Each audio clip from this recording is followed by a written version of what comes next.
আসসালামু আলাইকুম রহমতুল্লাহ। প্রিয় ভিউয়ার্স, আশা করি সবাই ভালো আছো। আজকের এই ক্লাসে আসার জন্য, ভিডিওটি দেখার জন্য তোমাদের সবাইকে স্বাগত, শুভেচ্ছা, অভিনন্দন এবং ভালোবাসা রইল এমআরএস রহিম 97 চ্যানেলের পক্ষ থেকে। আমরা সবসময় নিয়মিতই আমাদের নতুন কারিকুলামের বইয়ের যেই বাড়ির কাজগুলো রয়েছে এগুলো আমরা পৃষ্ঠা অনুযায়ী সমাধান করার চেষ্টা করছি। তো আজকে তোমাদের হচ্ছে অষ্টম শ্রেণীর ডিজিটাল প্রযুক্তি সপ্তম পৃষ্ঠা সমাধান, শিখন অভিজ্ঞতা ৩ এবং সেশন হচ্ছে ১। ঠিক আছে? আমরা এটা করে যাচ্ছি যথারীতি তোমাদের জন্য। আজকের শিখন অভিজ্ঞতা হচ্ছে নাগরিক সেবা ও ই-কমার্সের সুযোগ গ্রহণ করি। ঠিক আছে? এটা হচ্ছে শিখন অভিজ্ঞতা ৩ এর। তারপর সেশন হচ্ছে ২, ই-কমার্সের শ্রেণীবিন্যাস। আজকে আমরা জানবো হচ্ছে ই-কমার্স কত প্রকার ও কি, কি এবং বিস্তারিত। প্রথমে আমরা জানবো হচ্ছে আসলে ই-কমার্সটা কি বা কাকে বলে। ঠিক আছে? একটু ভিডিওটি যদি একটু লং হয়ে যায় তারপরে তোমরা একটু মনোযোগ সহকারে দেখবে। অনেক কিছু তোমরা জানতে পারবে এবং বুঝতে পারবে। তাহলে ইলেকট্রনিক কমার্সকে মূলত সাধারণ অর্থে ই-কমার্স বলা হয়। ইন্টারনেট বা অন্য কোনো কম্পিউটার নেটওয়ার্কের মাধ্যমে ইলেকট্রনিক পদ্ধতিতে কোনো পণ্য বা সেবা ক্রয় বিক্রয়ের কাজটিকে মূলত ই-কমার্স বলা হয়। একথা হচ্ছে অনলাইনকে ব্যবহার করে, ইন্টারনেট ব্যবহার করে যদি তুমি ঘরে বসে অনলাইনের মাধ্যমে যদি কোনো কিছু বিক্রি করো, কোনো কিছু ক্রয় করো, হ্যাঁ? অনলাইনের মাধ্যমে, তাহলে সেটা হবে ই-কমার্স। ই-কমার্স বলতে ইলেকট্রনিক কমার্স, যেটা ইন্টারনেটকে ব্যবহার করে তুমি যদি কোনো কিছু বিক্রি করো বা ক্রয় করো, যে মাধ্যমটা ওইটাই তো মূলত হচ্ছে ই-কমার্স। এখন কিন্তু বর্তমানে ই-কমার্স খুব প্রচলিত রয়েছে। ঠিক আছে? ই-কমার্সের মাধ্যমে আমরা ঘরে বসে অনেক কিছু ক্রয় বিক্রয় করতে পারছি বা বিভিন্ন ব্যবসা-বাণিজ্য আমরা করতে পারছি। তো আসলে ই-কমার্সটা আসলে মূলত কত প্রকার, কিভাবে করা হয় এবং কাকে বলে, বিস্তারিত আলোচনা করছি আজকে তোমাদের সাথে। ই-কমার্সকে মূলত ৪ টি প্রধান প্রকারভেদে ভাগ করা যায়। তাইলে খেয়াল রাখবা, ই-কমার্সটাকে ৪ ভাগে ভাগ করা যাবে। ৪ ভাগে তুমি ৪ ভাবে তুমি কি করতে পারবা? ব্যবসা-বাণিজ্য করতে পারবা অনলাইনের মাধ্যমে। যেমন ১ নম্বর হচ্ছে ব্যবসা থেকে গ্রাহক। ঠিক আছে? ব্যবসা থেকে গ্রাহক, এটা হচ্ছে আ সেটা হচ্ছে business to customer. B2C, business to customer. এই মডেলটিতে পণ্য বা পরিষেবাগুলো অনলাইনে সরাসরি ভোক্তাদের কাছে ব্যবসার মাধ্যমে বিক্রি করা হয়। এটি ই-কমার্সের সবচেয়ে জনপ্রিয় রূপ এবং এতে online shopping, ebook, store, ticketing, website এবং অন্যান্য পণ্য ও পরিষেবার প্রদানকারী ব্যবসা অন্তর্ভুক্ত রয়েছে।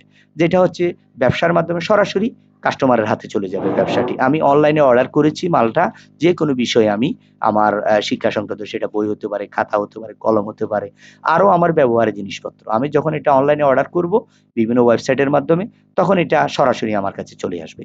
আমার ঘরে আসে ডেলিভারি ম্যান দিয়ে যাবে, সাথে আমি কি করব? টাকাটা দিয়ে দিব। তো তারপর হচ্ছে ২ নম্বর হচ্ছে ব্যবসা থেকে ব্যবসা।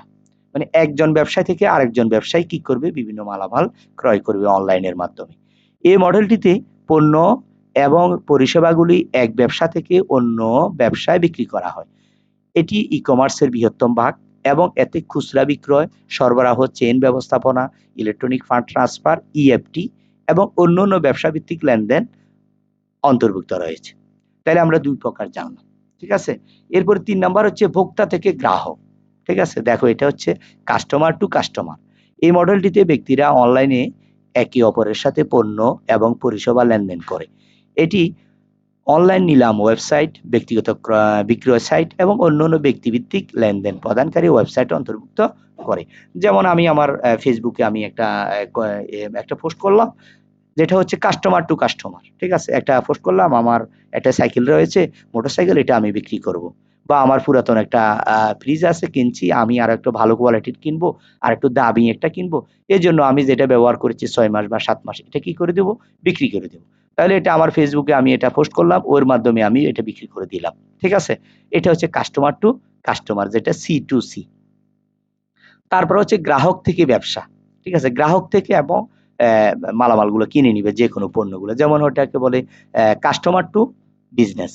এই মডেলটিতে ব্যক্তিরা অনলাইনে ব্যবসার কাজ থেকে অর্থ উপার্জন করে।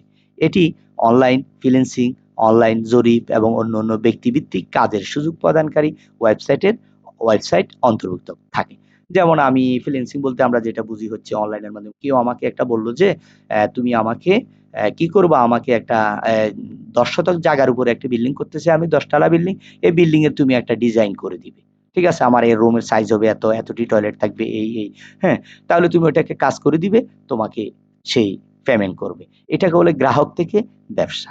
ঠিক আছে, তো এটাকে বলে সি টু বি, মানে হচ্ছে কাস্টমার টু বিজনেস। প্রিয় শিক্ষার্থী বন্ধুরা, আমরা ৪ প্রকার জানলাম এবং বিস্তারিত কথা বলেছি। যদিও তারপরে কোনো বিষয় যদি তোমাদের অজানা থেকে থাকে, অবশ্যই আমাকে কমেন্টস করে জানাবে।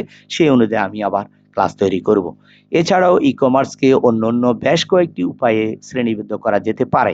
যেমন উদাহরণস্বরূপ ই-কমার্সকে পণ্য বা পরিষেবার ধরন, লেনদেনের আকার বা লেনদেনের জটিলতার ভিত্তিতেও শ্রেণীবদ্ধ করা যেতে পারে। এটা ব্যবসার বিভিন্ন কৌশল অনুযায়ী, ব্যবসার বিভিন্ন ধরন অনুযায়ী তুমি কি করতে পারবে, ই-কমার্সটা বিভিন্ন শ্রেণীতে হতে পারে। তো ই-কমার্সের বিভিন্ন প্রকারভেদের মধ্যে কিছু গুরুত্বপূর্ণ পার্থক্য রয়েছে। যেমন উদাহরণস্বরূপ কাস্টমার বিজনেস টু চি, ই-কমার্সে ব্যবসাগুলো সাধারণত ভোক্তাদের কাছে পণ্য বা পরিষেবা বিক্রির জন্য ওয়েবসাইট এবং অন্য অনলাইন প্ল্যাটফর্ম ব্যবহার করে, যেটা হচ্ছে বিজনেস টু কাস্টমার। তারপরে হচ্ছে বিজনেস টু বিজনেস, ই-কমার্সে ব্যবসাগুলো সাধারণত অন্য ব্যবসাগুলোর সাথে পণ্য এবং পরিষেবা বিনিময় করার জন্য ওয়েবসাইট এবং অন্য অনলাইন প্ল্যাটফর্ম ব্যবহার করে, যেটা হচ্ছে বিজনেস টু বিজনেস। তারপরে এটা হচ্ছে বিজনেস টু কাস্টমার, আর একটা হচ্ছে কাস্টমার টু কাস্টমার। ই-কমার্সে ব্যক্তিরা সাধারণত একে অপরের সাথে পণ্য পরিষেবার বিনিময় করার জন্য ওয়েবসাইট বা বিভিন্ন অনলাইনে প্ল্যাটফর্মগুলো ব্যবহার করে থাকে। ওই যেটা বললাম যে কাস্টমার টু কাস্টমার, যেটা হচ্ছে আমার একটা মোটরসাইকেল ছিল, আমার এটা বিক্রি করে আমি আরেকটা দামি কিনবো, যেটা আমি ফেসবুকে কি করলাম, এটাকে পোস্ট করলাম, বা আমার বিভিন্ন আমার ওয়েবসাইট আছে, আমার ওয়েবসাইটে দিলাম, বা আমার ফেসবুক আমার ইউটিউব চ্যানেল আছে, আমার ইউটিউব চ্যানেলে আমি দিলাম। তাহলে এভাবেও ক্রয় বিক্রয় করা যায়, কাস্টমার টু কাস্টমার। তারপর হচ্ছে কাস্টমার টু বিজনেস, ই কমার্সের ব্যক্তিরা সাধারণত ব্যবসাগুলোর কাছ থেকে অর্থ উপার্জন করার জন্য ওয়েবসাইট এবং অন্য অনলাইন প্ল্যাটফর্ম ব্যবহার করে। ই কমার্স একটি ক্রমবর্ধমান দ্রুত বর্ধনশীল শিল্প।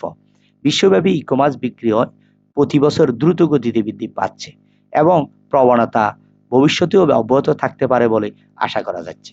তো প্রিয় শিক্ষার্থী বন্ধুরা, আজকে যে বিষয়গুলো নিয়ে আলোচনা করেছি, তোমরা যদি অনলাইন থেকে এই ধরনের কোনো কিছু ক্রয় করে থাকো, বা তোমার ফেসবুকের মাধ্যমে কোনো কিছু বিক্রি করে থাকো, সেটা তোমার মোটরসাইকেল হতে পারে, তোমার মোবাইল হতে পারে, বা কোনো ফ্রিজ হতে পারে, তাহলে এই ধরনের যদি তোমরা করে থাকো, তাহলে অবশ্যই একটা কমেন্টস করে জানাবে। আর যারা নতুন এসেছো, অবশ্যই চ্যানেলটি সাবস্ক্রাইব করে করে দেবে। এবং যদি আজকের ভিডিওটি ভালো লেগে থাকে, অবশ্যই একটা লাইক এবং কমেন্টস করে আমাকে জানাবে। ধন্যবাদ সবাইকে। সবাই ভালো থাকবে, সুস্থ থাকবে। আসসালামু আলাইকুম ওয়া রাহমাতুল্লাহ।